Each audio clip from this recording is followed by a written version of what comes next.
The old house creaked, dust motes danced in the pale moonlight. Tick-tock, tick-tock, the grandfather clock in the hall counted each second. Each tick sounded like a hammer blow in the stillness. John sat alone, a book in his lap. He wasn't reading, he was listening, to the silence.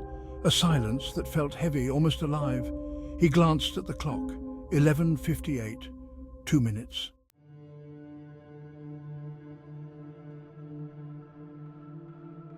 Bong! The clock shuddered, the sound echoing through the house. Midnight. John's heart pounded. He felt a cold draft, though all the windows were closed.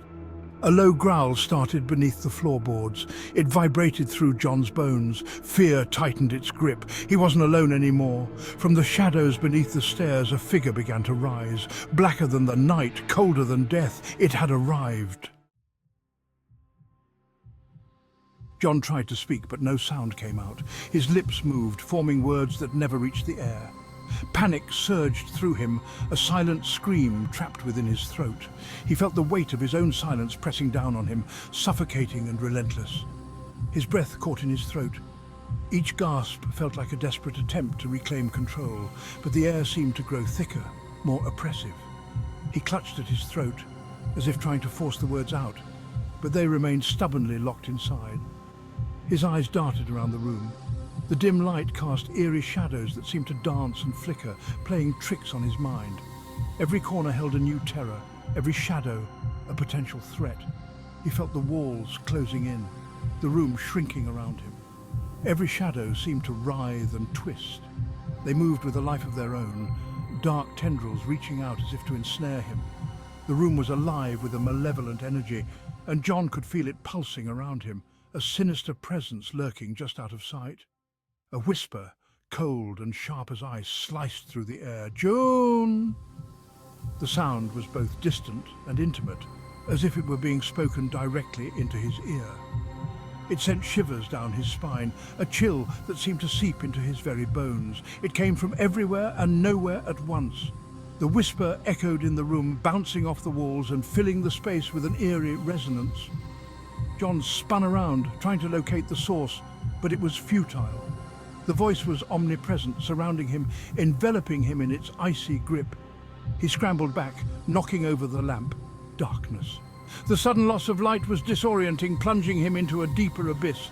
He could hear his own heartbeat, loud and frantic, echoing in the oppressive silence. The only light now was the moon, painting the room in shades of silver and black. The moonlight cast long, eerie shadows that seemed to stretch and grow, creating a surreal landscape of light and dark. It was a haunting beauty, a stark contrast to the terror that gripped him. Section 4. A glimpse of the shadow. The air was thick with an unsettling silence, broken only by the occasional flicker of the dim lights. The hallway seemed to stretch endlessly, each shadow more menacing than the last. He saw it then, a fleeting glimpse, a tall skeletal figure. It moved with an unnatural grace, almost gliding through the darkness. The sight sent a shiver down his spine, a cold dread settling in his bones. Its eyes glowed red in the darkness, burning like hot coals. They pierced through the shadows, locking onto him with an intensity that felt almost tangible. Those eyes seemed to see right through him, into the very depths of his soul. John scrambled to his feet, his blood turning to ice. Panic surged through him, his heart pounding in his chest like a drum. He could feel the cold sweat trickling down his back as he tried to steady himself. He had to get out. The thought echoed in his mind, a desperate mantra. He turned and bolted towards the door, his footsteps echoing loudly in the silent hallway. He ran to the door, fumbling for the handle in the dark. His hands were shaking, making it difficult to grasp the cold metal. Every second felt like an eternity as he struggled to open it. The whisper came again, closer this time. "You can't hide, John." It knew his name. It knew his fear. The voice was chilling, sending a fresh wave of terror through him. He could feel its presence drawing nearer, the darkness closing in around him. Section 5. Hunted? He burst out of the room and into the darkness of the hallway. His heart pounded in his chest, each beat echoing the urgency of his flight. The air was thick with fear, and every shadow seemed to reach out, trying to pull him back. He didn't dare look back.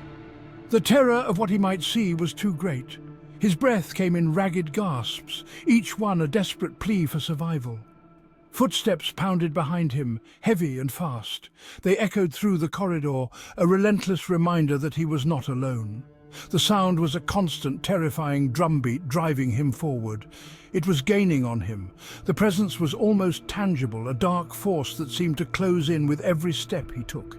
He could feel its malevolent gaze burning into his back. He could hear its ragged breathing, smell its decay. It was everywhere. The stench of rot filled his nostrils, making it hard to breathe, but he couldn't stop. He had to keep moving. Every time he turned a corner, it was there, waiting, always closer. The walls seemed to close in on him, the darkness pressing down, suffocating. He could feel the creature's presence growing stronger, more oppressive. Finally, he reached a door, his bedroom. A fleeting hope sparked within him. Maybe, just maybe, he could find safety behind that door. He threw it open, slammed it shut, and fumbled for the lock. His hands trembled, slick with sweat, as he struggled to secure the door. The lock clicked into place, but his relief was short-lived. He could hear the creature snarling on the other side, its rage palpable. The door shook with the force of its fury, each impact a reminder of the thin barrier between him and the nightmare outside. He was trapped, hunted. The room offered no sanctuary, only a temporary reprieve. The walls seemed to close in, the darkness growing thicker, more oppressive, and he knew, with chilling certainty, that the midnight visitor would be back. The creature's presence lingered, a dark promise that this was far from over. The night was long, and the hunt had only just begun.